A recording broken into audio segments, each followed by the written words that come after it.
రాష్ట్రాభివృద్ధి మీద ప్రతిపక్షాలుగా చెప్పుకుంటున్న BJP BRS కు ఎంత నిబద్ధత ఉందో అర్థమవుతుంది కదా ఇప్పుడు రాష్ట్ర ప్రజలకు.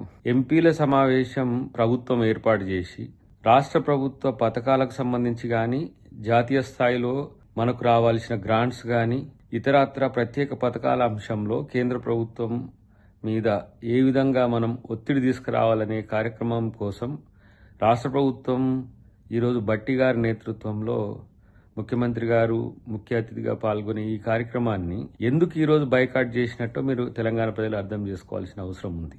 వాళ్లకు ఓట్లు రాజకీయాలు తప్పితే ప్రజల సమస్యలు పట్టవు. అన్నిటికంటే ముఖ్యంగా ఈ రోజున అందరు ఎంపీలకు ఆయా నియోజకవర్గాల్లో పని ఉందని కిషన్ రెడ్డి గారు లేఖ రాస్తారు.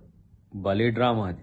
8 మందికి కాదు, ఒక రిప్రజెంటేషన్ పంపడానికి కూడా వాళ్ళకి ఇబ్బందికరమైన పరిస్థితి ఉన్నది. రెండవది బీఆర్ఎస్ వాళ్ళు ఇప్పుడు ఉన్న పరిస్థితుల్లో ఏ విధంగా బీజేపీని మెప్పించాలనే తాపత్రయంతో బీజేపీ ఏ డ్రామా వేస్తుందో అదే డ్రామాను ఇలా బీఆర్ఎస్ కూడా వేస్తున్న పరిస్థితి. దీన్ని బట్టి మనకి ఏం అర్థమవుతున్నది?